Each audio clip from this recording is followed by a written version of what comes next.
ప్రభునందు ప్రియులారా, ఈ దినము సువార్త పాఠము యోహాను సువార్త 6వ అధ్యాయము మొదటి 17 వచనాలు. ఈ దినము సువార్త పాఠము యోహాను సువార్త 6వ అధ్యాయము మొదటి 17 వచనాలలో ఉన్నటువంటి సంఘటన గొప్ప అద్భుత కార్యం. యేసు ప్రభువు వారు ఈ యోహాను సువార్త 6వ అధ్యాయములో మొదటి 14 వచనాలలో యేసు ప్రభువు వారు ఒక గొప్ప అద్భుత కార్యాన్ని చేశారు. ఏ అద్భుత కార్యము అంటే, యేసు ప్రభు కొద్ది ఆహారమును వేల మందికి ఆహారంగా ఇచ్చారు. యేసు ప్రభు వారు కొద్ది ఆహారాన్ని 5 యవల రొట్టెలు 2 చేపలు కొద్ది ఆహారమును వేల మందికి ఆయన ఆహారంగా ఇచ్చాడు.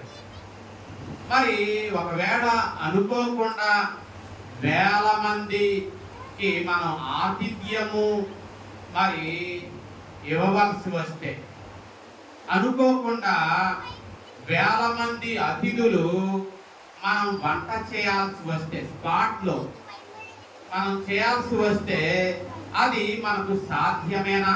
మానవులుగా అది మనకు సాధ్యమేనా? ఏమండి, వేల మంది అనుకోని రీతిగా వారికి వెంటనే భోజనము అందించాల్సి వస్తే, వారికి భోజనాన్ని పెట్టాల్సి వస్తే అది మనకు సాధ్యమయ్యేటటువంటి కార్యమా? అది మనుషులుగా మనకు సాధ్యమయ్యేటటువంటి కార్యము కాదు. కానీ మనం నమ్మినటువంటి ప్రభువుకు సమస్తము సాధ్యమే. మరి ఈ అద్భుతము యొక్క గొప్పతనము కేవలము వేల మందికి ఆహారం పెట్టడం మాత్రమే కాదు, ఇంకా ఈ అద్భుతము వెనుక ఎన్నో ప్రాముఖ్యమైనటువంటి సంగతులు ఉన్నాయి. ఆ సంగతులు మనకు ఆదరణ, ప్రోత్సాహాన్ని కలుగ చేస్తున్నాయి. మరి వాటిలో కొన్ని విషయాలను మనం ఈ దినము వినబోతూ ఉన్నాం. మరి ఇక్కడ ప్రియులారా, ఈ దినము మరి మనం అంశము చూస్తే ఏంటి? మన అంశము మన ప్రభువుకు దానిని విడిచిపెట్టాలి. మనం మన ప్రభువుకు మన ప్రతి సమస్యను, ప్రతి ఇరుకును, ప్రతి సమస్య, ప్రతి ఇరుకు, ప్రతి బాధ, ప్రతిదీ కూడా మనము ఎవరికి విడిచిపెట్టాలి? మన ప్రభువుకు విడిచిపెట్టాలి. చాలా సార్లు మన సమస్య మనం ప్రభువుకు అప్పగించుకోకుండా, మన బాధను, మన కష్టాన్ని ప్రభు పాదాల దగ్గర పెట్టకుండా దాని విషయమై బహుగా మనము ఆలోచిస్తాము, బహుగా బాధపడతాము. కానీ ఈ దినము ప్రభు మనకు నేర్పుతూ ఉన్నటువంటి ఒక అంశం ఏంటి అంటే, నీ జీవితంలో ఏ సమస్య ఉన్నా, నీ జీవితంలో ఎటువంటి అనారోగ్యం ఉన్నా, నీ జీవితంలో ఎటువంటి కష్టం ఉన్నా దానిని మనము ప్రభువుకు విడిచిపెట్టాలి. ఈ దినము మనం చదువుకున్నటువంటి పాఠము మనకు అది నేర్పుతూ ఉంది. ఏది మనలను బాధ పెడుతూ ఉందో, మనలను బలహీనపరుస్తూ ఉందో, మనలను ఇరుకులో పెడుతూ ఉందో దానిని మనం ప్రభువుకు విడిచిపెట్టాలి. కాబట్టి ప్రభునందు ప్రియులారా, ఆయన మన ప్రతి బలహీనత ఆయనకు తెలుసు. మన దేవునికి మన బలహీనతలేంటో, మన బలమేంటో మనం ఒక్కొక్కసారి మనకు తెలియదు. కానీ మన బలహీనతలు ఎరిగినటువంటి వాడు మన ప్రభువు. రెండవది, ఆయన మన ప్రతి అవసరతలో ఆయన జాగ్రత్త తీసుకుంటాడు. అది ఏ అవసరత అయినా, అది భౌతికమైనదైనా, మరి శరీర సంబంధమైన, ఆధ్యాత్మికమైనదైనా, అది ఎటువంటి అవసరమైనప్పటికీ దాని విషయంలో ప్రభు జాగ్రత్త తీసుకుంటాడు. అది ఈ దినము లేఖన భాగము ద్వారా మనం నేర్చుకుంటూ ఉన్నాం. మూడవది, ఆయన మనలను ప్రతి పరీక్ష ద్వారా ఆయన మనలను బలపరుస్తాడు. మనం ఒక్కోసారి మన పరీక్ష పెడతాడు. ఆ పరీక్ష ద్వారా మనలను కృంగజేయటానికి కాదు, గాని ఆ పరీక్ష ద్వారా ఆయన మనలను బలపరచటానికి కొన్ని పరీక్షలను ఆయన అనుమతిస్తాడు. అబ్రహాముకు పరీక్ష పెట్టాడు.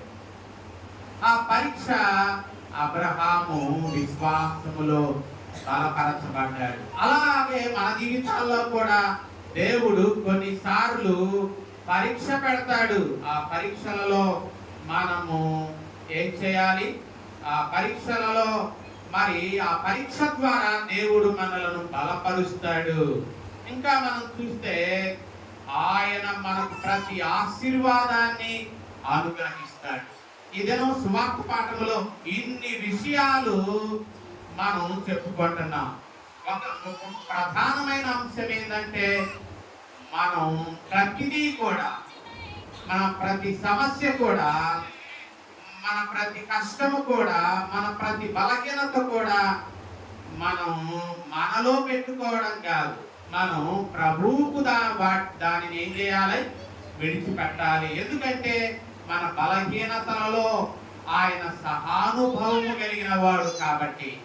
మన బలహీనతలను ఎరగనటువంటి దేవుడు కాదు ఆయన. మనవలే శోధింపబడినప్పటికీ ఆయన పాపము లేని వాడుగా ఉన్నాడు. ఆయన మన బలహీనతలలో మనకు సహాయం చేయగలిగినటువంటి సమర్థుడుగా ఆయన ఉన్నాడు. మరి ఆయన మన ప్రతి అవసరతలో ఆయన జాగ్రత్త తీసుకుంటాడు. ఏ అవసరత అయినా ఆయన చూచి చూడకుండా ఉండే దేవుడు కాదు. మన ప్రతి అవసరతలో ఆయన జాగ్రత్త తీసుకుంటాడు.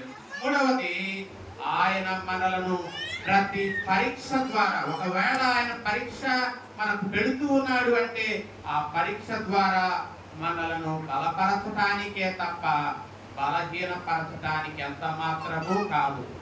చివరిగా, ఆయన మన ప్రతి ఆశీర్వాదాన్ని ఆయన అనుగ్రహించే దేవుడు.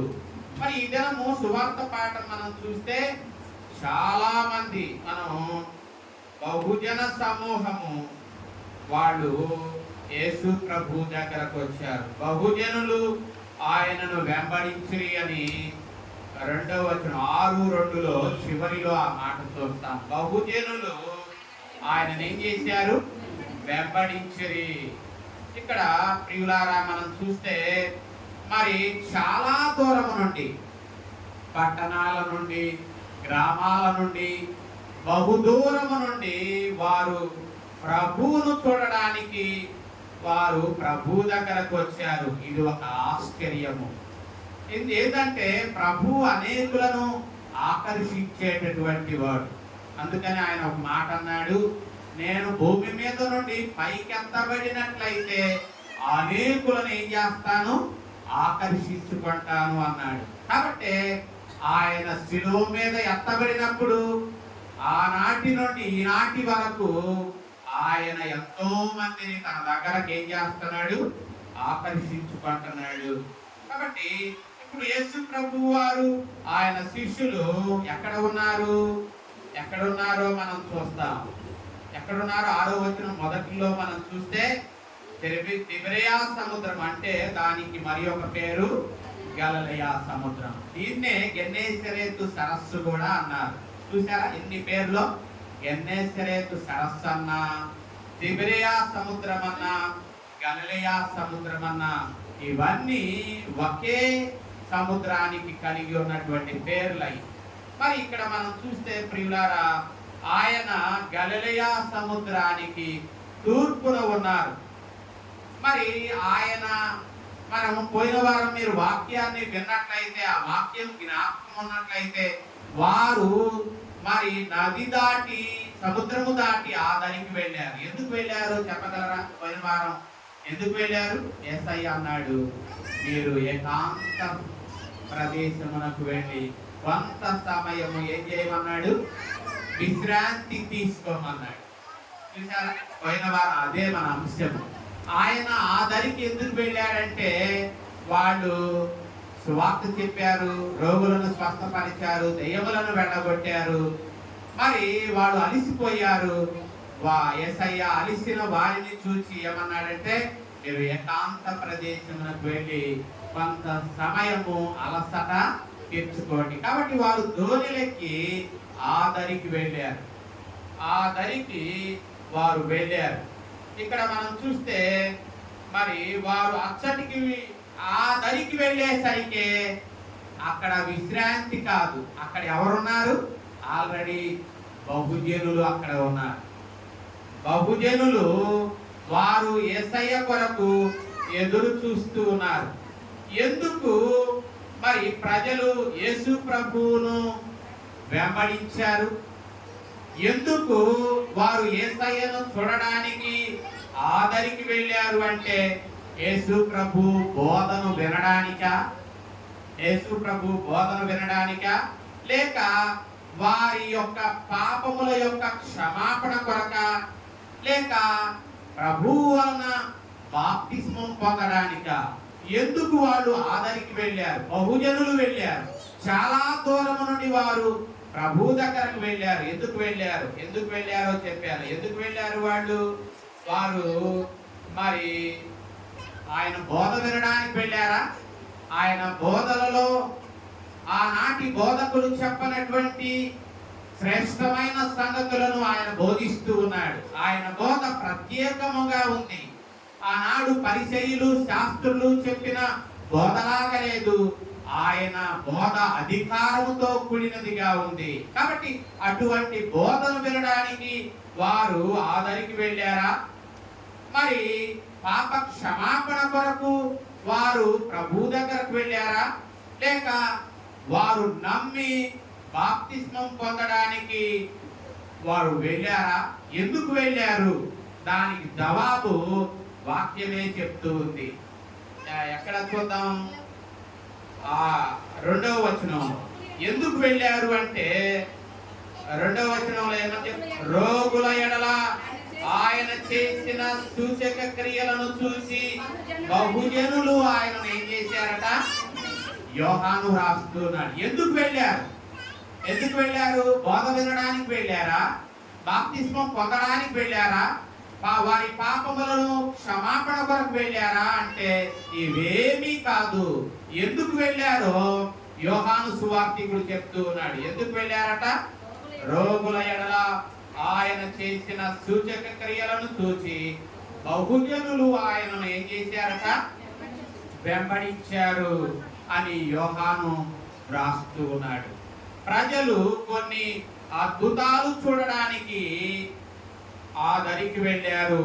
వారు తమ ఆత్మీయ సమస్యలను బట్టి వారు ప్రభు దగ్గరకు రాలేదు. ఆత్మ సంబంధమైన విషయాల కొరకు వారు ప్రభు దగ్గరకు రాలేదు. యేసుక్రీస్తు దేవుని కుమారుడని నమ్మడాన్ని బట్టి ఆయన దగ్గరకు రాలేదు. వారు ఆయన చేసిన అద్భుతమైన సూచక క్రియలను బట్టి వారు ప్రభు దగ్గరకు వచ్చారు. వారు ఏమి చూడడానికి? అద్భుత కార్యాలను చూడడానికి వారు ఇష్టపడ్డారు. కొంతమంది బహుశా స్వస్థత నొందడానికి వచ్చి ఉండవచ్చు. అయినప్పటికీ యేసు ప్రభు వారు వారి మీద ఎంత మాత్రము ఏమవ్వలేదు, కోపపడలేదు. వారు సరి అయిన కారణముతో ప్రభు దగ్గరికి రాలేకపోయినప్పటికీ ఆయన వారి మీద ఎంత మాత్రము కోపపడలేదు. యేసయ్య వారితో ఎలా సమాధానంగా ఉండాలో బోధించాడు. ఏం బోధించాడు ఆయన? మనం దేవునితో ఎలాగూ సమాధానంగా ఉండగలమో ఆ విషయాలను గురించి ఆయన వారికి బోధించాడు. ఇంకా ఆయన ఏం బోధించాడు? ఆయన మరి మన పాపములు ఏ రీతిగా క్షమింపబడతాయో దానిని గురించి ఆయన వారికి తెలియజేశాడు. కానీ వారు సూచక క్రియను చూడడానికే ఆయన నుండి వారు కోరుకుంటున్నారు. ఆయన వారి పాప భారమును తీసివేయడానికి కోరుకుంటున్నాడు. ప్రజలు ఒక భారంతో ఉన్నారు. ఏ భారం? పాప భారము. కాబట్టి ఆ పాప భారమును తీసివేయడానికి ప్రభు కోరుకుంటున్నాడు. కానీ ప్రజలు వారి రోగముల నుండి ఆయన విడిపించితే చాలు అని వారు కోరుకుంటున్నారు. యేసయ్య ప్రజలను నరకము నుండి విడిపించాలని ఆయన కోరుకుంటున్నాడు. కానీ ప్రజలు వారి యొక్క శారీరక భౌతిక సమస్యల నుండి విడిపింపబడితే చాలు అని ప్రజలు కోరుకుంటున్నారు. ప్రజలు సరైన ఉద్దేశంతో వారు ప్రభు దగ్గరకు రాలేదు. కానీ వారు సరైన ఉద్దేశంతో రాకపోయినప్పటికీ ప్రభు వారి పట్ల ఏ మాత్రము కోపపడలేదు. వారి మీద వారిని ఎంత మాత్రము తన దగ్గరకు వచ్చినటువంటి వారిని ఆయన బయటకు త్రోసివేయలేదు. ఆయన యొద్దకు వచ్చే ప్రతి వారికి కూడా ఆయన సహాయం చేయడానికే ఆయన ఇష్టపడ్డాడు. మనము ఏ సమస్యలో ఉన్నా, ఏ కష్టములో ఉన్నా, ఆ కష్టము నుండి, ఆ సమస్య నుండి మనకు సహాయం చేయడానికే ప్రభు ఇష్టపడుతున్నాడు. మన ప్రతి సమయములో మనము ఈ అలోక విషయాల మీదే మనము దృష్టిని కలిగి ఉంటాం. కానీ రాబో లోకములో ఉండే ఆ జీవితం కొరకు దాని విషయమై పెద్ద చింతనను మనం కలిగి ఉండము. కానీ యేసయ్య ఇప్పటిని గురించి మరి కాదు, ఆయన రాబో జీవితాన్ని గురించి కూడా ఆలోచన చేయమని ఆయన కోరుతున్నాడు. మరి మనమేమో ఇప్పటిని గురించి, ఈ రోజును గురించి మనము ఆలోచిస్తాము. కానీ యేసయ్య అంటున్నాడు, ఈ భూమి మీద ఉన్న ఈ కొద్ది జీవితం మాత్రమే కాదు, ఈ భూమిని విడిచిన తర్వాత మరి ఒక జీవితం ఉంది, అది నిత్యమైన జీవితం. దానిని గురించి కూడా ఈ భూమి మీద ఉండగానే మీరు ఏం చేయండి, ఆలోచన చేయండి అని ఆయన మనలను కోరుతూ ఉన్నాడు. ఆయన మన ఆత్మలను గురించి మాత్రమే ఆయన చింత కలిగి లేడు, కానీ మన శరీర సంబంధమైన విషయాలను గురించి కూడా ఆయన శ్రద్ధ కలిగి ఉన్నాడు.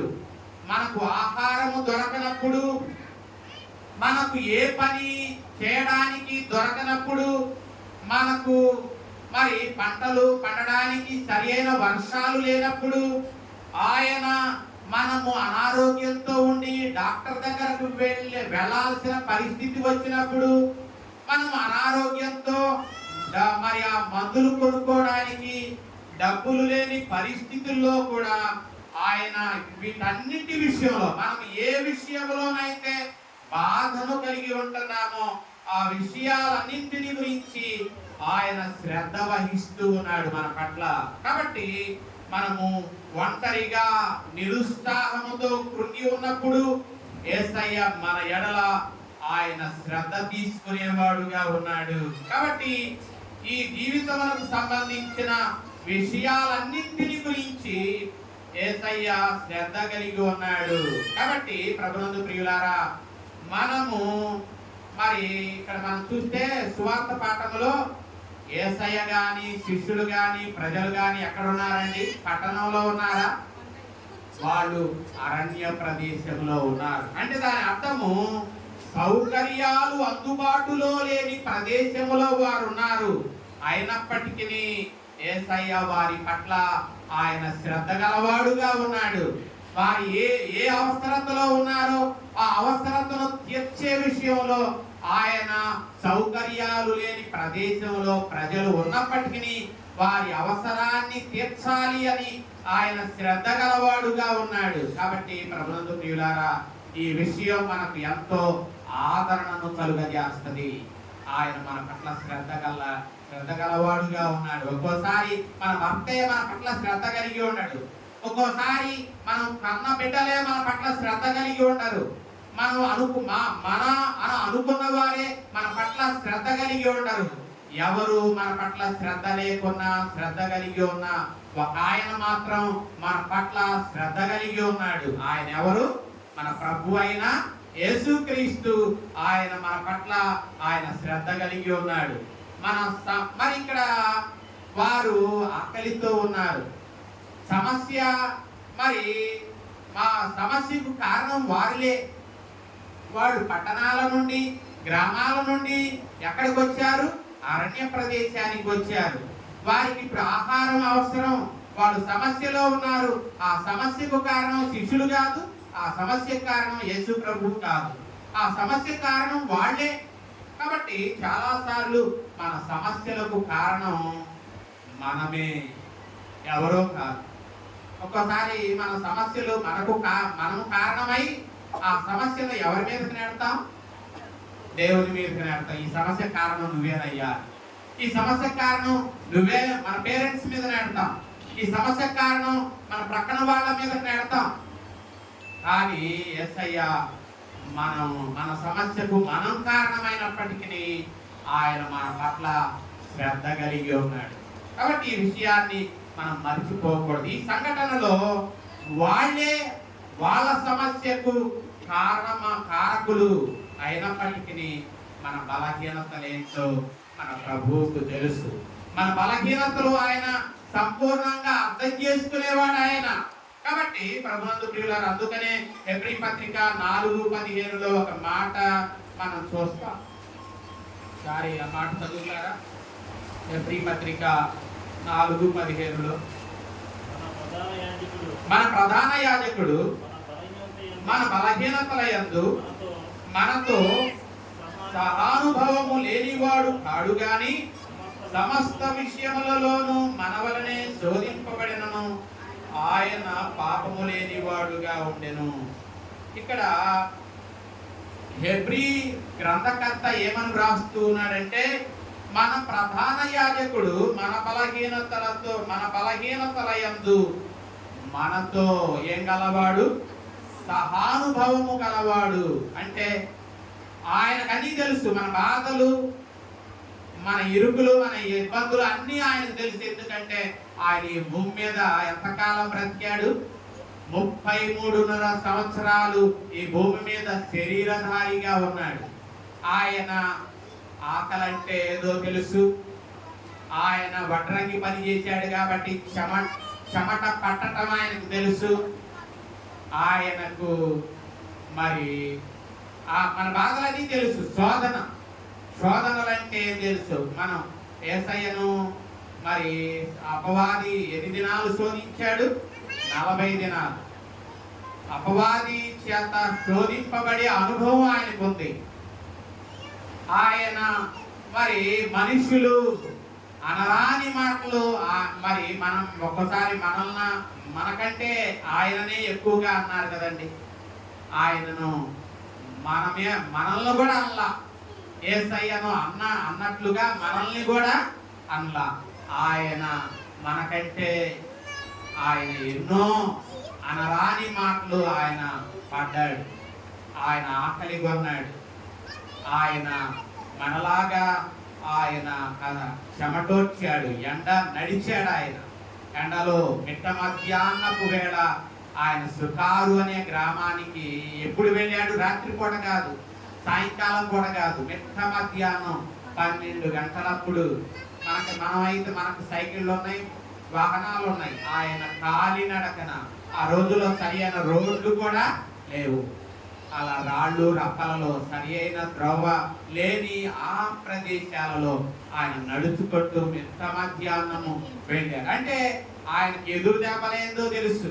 మనం ఒక్కోసారి మనం చూసుకోకుండా వెళ్తుంటే ఎదురు దెబ్బ తగులుతుంది.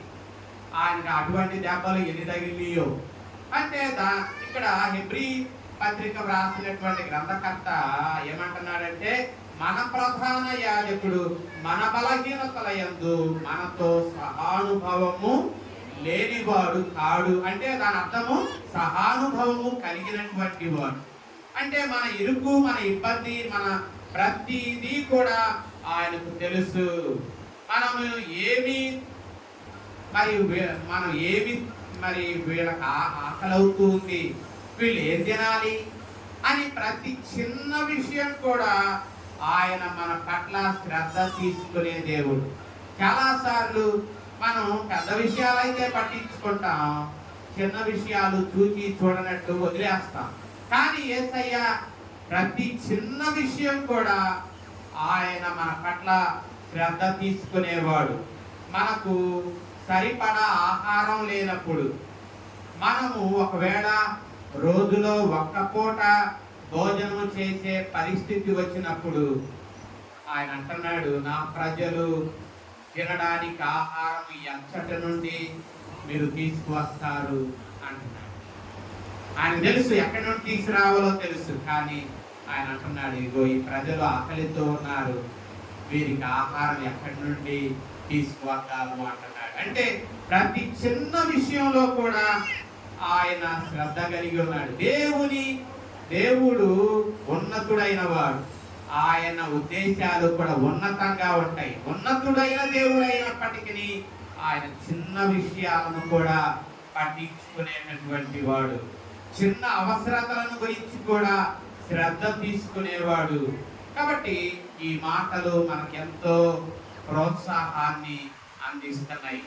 కృప పొందునట్లు ధైర్యముతో కృపా సింహాసనమునకు చేరునట్లుగా ఈ మాటలు మనకెంతో ధైర్యాన్ని ఇస్తున్నాయి. కాబట్టి ఆయన మన ప్రార్థనను వినేవాడు, ఆయన ప్రతి విషయమై జాగ్రత్త తీసుకునేటటువంటి రక్షకుడు ఆయన. కాబట్టి ప్రభునందు ప్రియులారా, ఒక్కోసారి మరి ఆయన మన పట్ల జాగ్రత్త తీసుకున్నట్లుగా మనం కనబడుద్ది. ఆయన మన విషయం జాగ్రత్త తీసుకోవడం లేదా అన్నట్లుగా కనబడుద్ది, కానీ ఆయన మన విషయమై తప్పకుండా జాగ్రత్త తీసుకునేవాడు. మరి ఇక్కడ మనం చూస్తే ఆయన మొదట వీరికి ఆహారము పెట్టాలి అని ఎవరిని అడుగుతూ ఉన్నాడు అంటే 5వ వచనం చివరిలో మనం చూస్తే, వీరు భుజించుటకు ఎక్కడి నుండి రొట్టెలు కొని తెప్పించుమని ఎవరిని అడిగాడట? ఫిలిప్పును అడిగాడు. అంటే ఫిలిప్పు అడగంగానే ఏం చేశాడు? లెక్కలు కడుతున్నాడు, టక క్యాలిక్యులేట్ చేసేసాడు. చేసి ఏమంటున్నాడు? అయ్యా, వీరిలో ప్రతివాడు కొంచెము పుచ్చుకొనడానికైనా 200 దేనారాల రొట్టెలు చాలవు అంటున్నాడు. అంటే 200 దేనారాల రొట్టెలు అంటే, దేనారము అంటే ఒక రోజు కూలి. ఒక రోజు, ఆ రోజుల్లో ఒక్క రోజంతా పని చేస్తే వాళ్ళకు దేనారం ఇచ్చేవాడు. ఇక్కడ 200 దేనారాలు అంటే మరి 8 నెలలు కష్టపడితే గాని 200 దేనారాలు రావు. మరి ఫిలిప్ అంటున్నాడు, అయ్యా 8 నెలల జీతం పెట్టి తెచ్చినా ఏమవ్వదు, వీరి ఆకలిని మనము తీర్చలేము అంటున్నాడు. మరి ఇక ఏ మార్గం లేదు, ఈ ప్రజలకు చాలిన విధంగా ఆహారం పెట్టడానికి ఇక ఏ మార్గము లేదు అంటున్నాడు. మరి పక్కనున్న ఆంధ్రయ్య ఏం చేశాడంటే, అక్కడ ఒక పిల్లవాడు ఉంటే ఆ పిల్లవాడి దగ్గర ఏముంది? కొద్ది ఆహారం ఉంది. ఏ ఆహారం ఏముంది ఆ పిల్లవాడి దగ్గర? 5 యవల రొట్టెలు. అంటే యవలు అంటే మన భాషలో మనకు అర్థమయ్యే రీతిలో చెప్పుకోవాలంటే బార్లీ గింజలతో చేయబడిన రొట్టె అది. మరి 5 బార్లీ గింజలతో చేయబడిన రొట్టె, 2 చేపలు. అక్కడ ఉన్న ప్రజలు ఎంతమంది? 5,000 మంది పురుషులు. మరి 5,000 మంది పురుషులు, ఒక పురుషులే 5,000 మంది స్త్రీలు ఆ లెక్కలో చేర్చబడలేదు. వారితో వచ్చినటువంటి పిల్లలు కూడా చేర్చబడలేదు. అంటే 10,000 మంది పైనే ఉన్నారు. అక్కడ ఉన్న ఆహారం ఎంత? 5 యవల రొట్టెలు, 2 చిన్న చేపలు. ఈ కొంచెము ఆహారము ఎంత మందికి ఇయ్యలేము. కొంచెం పెట్టిన వీళ్ళకు మనం ఆ కొద్ది ఆహారాన్ని పెట్టలేమయ్యా అంటున్నాడు. మరి మనం చేయగలిగింది ఏమి లేదు. మనం ఏమైనా ఊర్లో ఉన్నామా చేయగలగడానికి? ఊర్లో లేవు. మనం ఎక్కడ ఉన్నాం? అరణ్య ప్రదేశములో, ఏకాంత ప్రదేశములో ఉన్నాం. కాబట్టి మనం చేయగలిగింది ఏది లేదు అని ఆంధ్రయ ఫిలిప్పులు ఒక తీర్మానానికి వచ్చేసారు. ఆంద్రేయ ఫిలిప్పులు ఏం చేశారు? ఒక తీర్మానానికి వచ్చేసారు. అయితే యేసయ్య వారికి ప్రశ్న అడిగాడు. ఎందుకు యేసయ్య ఈ ప్రశ్న వారిని అడిగాడు అంటే, ఏ నిరీక్షణ లేనప్పటికీ కూడా మనము ఏమి చేయవలనో చూపించడానికే యేసయ్య ఈ ప్రశ్న శిష్యులను అడిగాడు. ఏ నిరీక్షణ లేదు, మరి ఏ అవకాశము కనబడడం లేదు. అక్కడ మరి వారికి ఆహారం పెట్టడానికి ఏ అవకాశము కనబడటం లేదు, ఎటువంటి దారి కనబడడం లేదు, ఎటువంటి హోప్ లేదు అక్కడ. మరి అటువంటి పరిస్థితిలో మనం ఏమి చేయాలో అది ప్రభు చూపెడుతున్నాడు. ఏం చేయాలో ఈ దినం ఏం చేయాలా? మరి ఫిలిప్పు ఆంద్రేయ ఏమనాలా? అయ్యా, ఈ సమస్య మా వల్ల కాదు, మీకే విడిచిపెడుతున్నామయ్యా అంటే బాగుండే. ఏమనాలి వాళ్ళు? ఆంద్రేయ ఫిలిప్పు, అయ్యా ఇక్కడ ఇన్ని వేల మంది ఉన్నారు, ఉన్న ఆహారం అయితే 5 రొట్టెలు 2 చేపలు, ఇంతమందికి ఇవి ఎలాగూ పంచిపెట్టడం సాధ్యము? ఈ సమస్యను మేము కాదయ్యా ఈ సమస్య గురించి ఆలోచించేది. వాళ్ళు ఆలోచన చేస్తున్నారు, ఫిలిప్పు ఆలోచన చేస్తున్నాడు, ఆంద్రేయ ఆలోచన చేస్తున్నాడు, మిగతా శిష్యులందరూ ఆలోచన చేస్తున్నారు. కానీ వాళ్ళు ఏం చేయాలా? మనం కూడా అలాగే చేస్తాం. సమస్య వచ్చినప్పుడు, ఏదైనా ఒక సమస్య పరిష్కారం చేయాల్సి వచ్చినప్పుడు, ఒక కష్టం మన ఎదుట, ఒక ఇబ్బంది మన ఎదుట ఉన్నప్పుడు రకరకాల ఆలోచనలు చేస్తాం. మన మైండ్ రకరకాలుగా వెళ్ళిపోతుంటది. కానీ మనం ఒకటే మర్చిపోతాం, మన సమస్యలను తీర్చే ప్రభు మనతో ఉన్నాడు అన్న సంగతిని మనం మర్చిపోతాం. ఇక్కడ శిష్యులు కూడా ఎగ్జాక్ట్ గా అదే మర్చిపోయారు. వారితో ఎవరున్నారు? సమస్యలను తీర్చే ప్రభు వారితో ఉన్నాడు అన్న సంగతిని వాళ్ళు మర్చిపోయారు. కాబట్టి ఈ దినం అంశం అదే. మనం ఏం చేయాలా? సమస్య వచ్చినప్పుడు మన సమస్యను ప్రభువుకు విడిచిపెట్టాలి. ప్రభువే మన సమస్యలను ఆయన పరిష్కారము చేయగలిగినటువంటి వాడు, మన సమస్యలలో చాలినటువంటి దేవుడు ఆయన. కాబట్టి ప్రభునందు ప్రియులారా, మరి ఎందుకు ఆయన ఒక్కోసారి మరి ఆయన యేసయ్యకు సమస్య తెలియదా? సమస్య తెలుసు, ఏమి చేయాలో తెలుసు. ఆ విషయాన్ని మనం 6వ వచనంలో చూస్తాం. ఏమి చేయనయ్యుండెనో తాను ఎరిగి ఉండి. అక్కడ సమస్య రాబోతుందని తెలుసు, ఆ సమస్యకు ఏ పరిష్కారము చేయాలో ఆయనకు తెలుసు. కానీ మనలను ఒక్కోసారి ఆయన పరీక్ష పెట్టడానికి ఆయన ఆగుతాడు. మనల్ని పరీక్షించడానికి కొంత వ్యవధిని మనకి ఇస్తాడు. అప్పుడు మనం ఏం చేయాలా?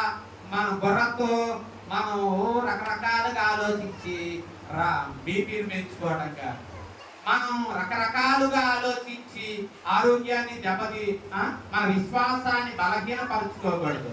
మనం ఏం చేయాలా? చంటి పిల్ల ఆకలైనప్పుడు ఏం చేస్తుంది? ఏమన్నా ఆలోచన చేస్తుందా? అంటే ఆలోచన చేస్తుంది ఏం చేస్తుంది? వెంటనే తల్లి అక్కున చేరుద్ది. మా అమ్మ నాకు పాలిస్తుందో లేదో, నాకు అన్నం పెట్టుద్దో లేదో, మా అమ్మ నన్ను చేడ తీసుకుంటుందో లేదో అన్న ఏమన్నా ఆలోచన చేస్తుందా? ఇప్పుడే నేను ఆమెను ఆమె చేత రోతంతా చేసుకొని ఆమె నాకు ఇంత పని చేసింది, అలిసిపోయిందమ్మా, మరి నాకు పాలిస్తుందో లేదో, నన్ను పట్టించుకుంటుందో లేదో అని ఆ బిడ్డ ఆలోచించుద్దా? ఆలోచించదు. ఆకలి అవ్వంగానే అమ్మ అక్కున చేరుద్ది. ఎందుకంటే అమ్మ ఆకలి తీర్చుద్ది అన్న నమ్మకం ఆ బిడ్డది. కాబట్టి మనం కూడా చాలాసార్లు మన సమస్య మన మీదే వేసుకుంటాం. మన బాధ, మన రోగము, మన బలహీనత, మన ఇరుకు, మన ఇబ్బంది మన మీద వేసుకొని రకరకాల ఆలోచనలు చేసి చివరికి ఎటువంటి పరిష్కారం దొరకనప్పుడు అప్పుడు మనకు ఎవరు వస్తారు గుర్తు? అప్పుడు దేవుడు గుర్తుకు వస్తాడు. ఇక్కడ కూడా వీళ్ళు ఎన్నో ఆలోచనలు చేశారు, ఎన్నో క్యాలిక్యులేషన్స్ చేశారు.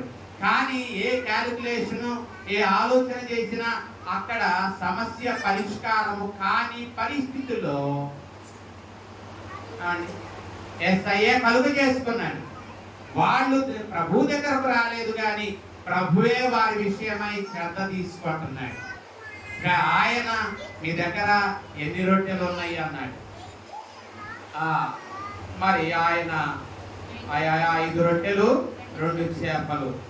మరి యేసయ్య అన్నాడు, ఏమన్నాడు ఆయన? జనులను 10వ వచనంలో జనులను కూర్చుండబెట్టండి అన్నాడు. అక్కడ మరి శిష్యులు ఏం చేశారు? జనులను కూర్చుండబెట్టారు. మరి ప్రభు మరి అక్కడ అవసరతను ఏం చేశాడు? అవసరతను తీర్చి ఆశీర్వదించాడు. అక్కడ అవసరత తీర్చి ఆశీర్వదించాడు ఆయన.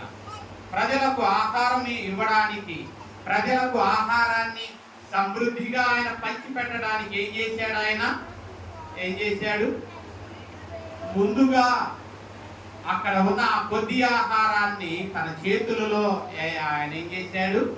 తీసుకున్నాడు. ఆయన తన చేతులలో తీసుకొని ఏం చేశాడు? 11వ వచనంలో యేసయ్య రొట్టెలను పట్టుకొని ఏం చేశాడు? కృతజ్ఞతలు చెల్లించాడు. అంతేగాని ఫిలిప్పులాగా ఆయన లెక్కలు కట్టలా, మరి ఆంద్రేయాలాగా అయా మనం ఏం చేయలేమయ్యా అని అనలేదు. ఆ కొద్ది ఆహారాన్ని యేసయ్య ఏం చేశాడు? తన చేతులలో తీసుకొని మరి ఆయన కృతజ్ఞతలు చెల్లించాడు. ఆహారమును ఆశీర్వదించమని పరమ తండ్రిని అడిగాడు. ఆయన ఆహారాన్ని ఆశీర్వదించమని ఏం చేశాడు? పరమ తండ్రిని అడిగాడు. కాబట్టి ప్రభునందు ప్రియులారా, మరి మన జీవితంలో కూడా మనం కూడా మన పరమ తండ్రి చేతులలో మనం పెట్టుకోవాలి.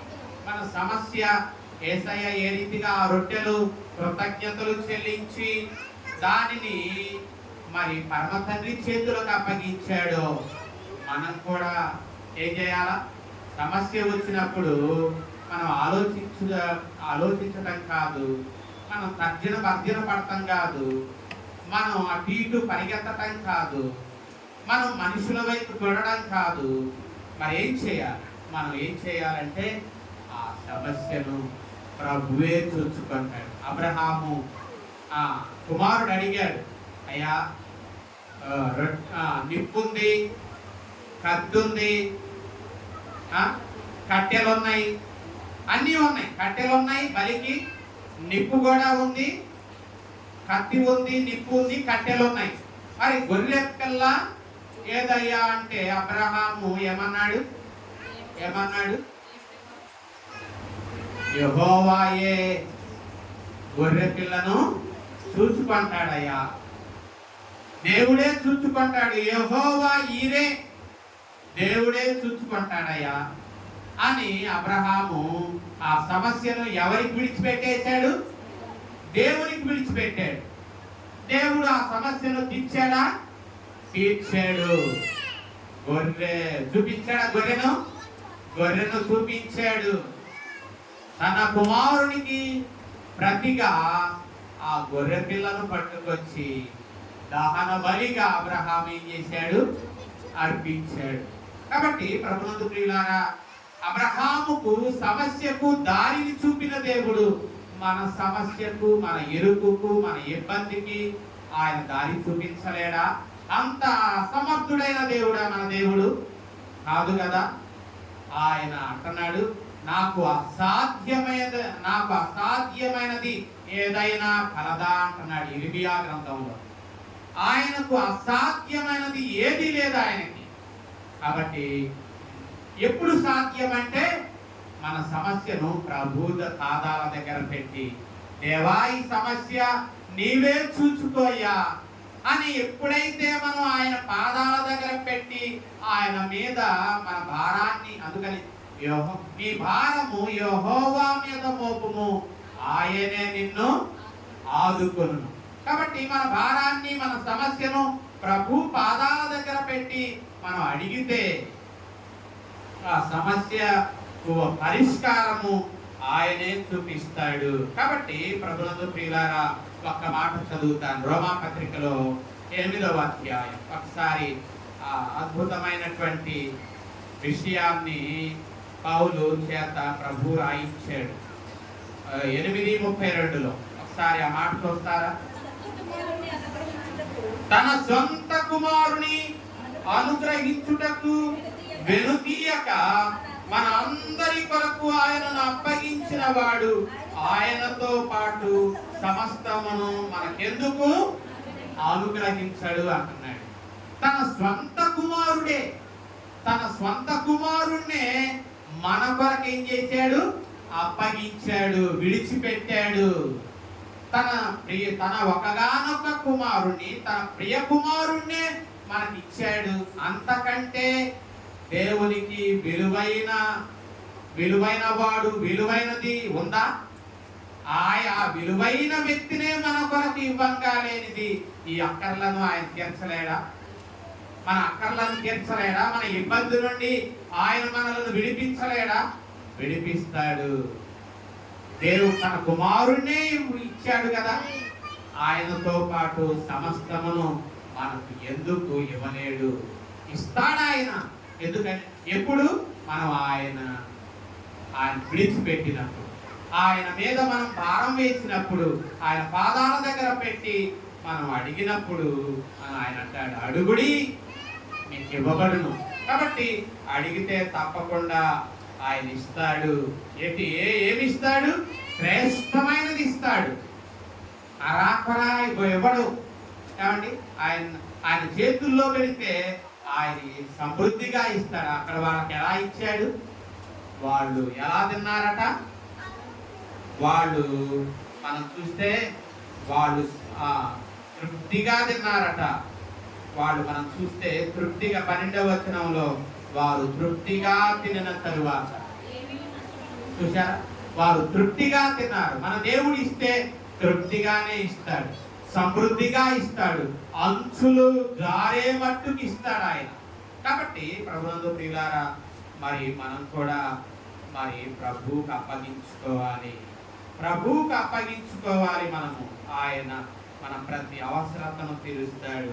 మన అవసరతలను బట్టి ఆయన దగ్గరకు మనం తెచ్చి మరి ఆయన దగ్గర మనం విడిచిపెట్టినట్లయితే ఆయన తప్పకుండా ఆ అవసరతను తీరుస్తాడు. కాబట్టి ఆయన మన ఎడల ఆయన శ్రద్ధ గలవాడుగా ఉన్నాడు. కాబట్టి మన అవసరతలను ఆయన దగ్గరకు తీసుకురమ్మని ఆయన మనల్ని పిలుస్తున్నాడు. నీ అవసరత ఏంటి? నీ బాధ ఏంటి? నీ సమస్య ఏంటి? దాన్ని నా దగ్గరకు తీసుకురాగలుగుతావా అని దేవుడు అడుగుతూ ఉన్నాడు. మనమే తీసుకురావడం కానీ దేవుడు అంటున్నాడు, తీసుకురా, రండి, మన వివాదములను తీర్చుకుందాం. యెషయా గ్రంథం 1వ అధ్యాయంలో అంటాడు ఆయన, రండి మన వివాదాన్ని తీర్చుకుందాం, రండి మన సమస్యను తీర్చుకుందాం, రండి మీ అవసరత నా దగ్గర తీరుద్ది అని ఆయన పిలుస్తున్నాడు. మన సమస్య ఏదైనా, మన అవసరత ఏదైనా, మన బలహీనత ఏదైనా రండి అని ఆయన పిలుస్తున్నాడు. కాబట్టి ప్రభునందు ప్రియులారా, ఈ దినం మరి పిలిచే ఆ ప్రభు ఆహ్వానాన్ని మనం గ్రహించి విని మన ప్రతి సమస్యను ప్రభు దగ్గరకు తీసుకువెళ్తాం. ఎందుకంటే శిష్యులు అక్కడ అక్కరను ప్రభు దగ్గరకు తీసుకురాలేకపోయినప్పటికీ వారి బలహీనతను ఆయన ఎరిగి ఆయనే చొరవ చేసుకొని వారిని అడిగి అక్కడ అవసరతను ఇచ్చాడు. ఒక్కోసారి మనం మన సమస్యను ప్రభు దగ్గరకు తీసుకురాకపోయినా ఆయనే చొరవ తీసుకొని మన సమస్యలను ఆయనే ఏం చేస్తున్నాడు? తీరుస్తూ ఉన్నాడు. కాబట్టి అటువంటి ప్రియ ప్రభువును మనం కలిగి ఉన్నాం. మరి అటువంటి ప్రియ ప్రభు దగ్గరకు మన ప్రతి సమస్యను తీసుకొచ్చి ఆయనలో నిలిచి ఫలించే కృప పరిశుద్ధాత్మ దేవుడు మనకు అనుగ్రహించును గాక. జ్ఞానానికి ఇచ్చిన దేవుని సమాధానం యేసుక్రీస్తు వలన మన హృదయములకును తలపులకును కావలి ఉండి నడిపించునుగాక.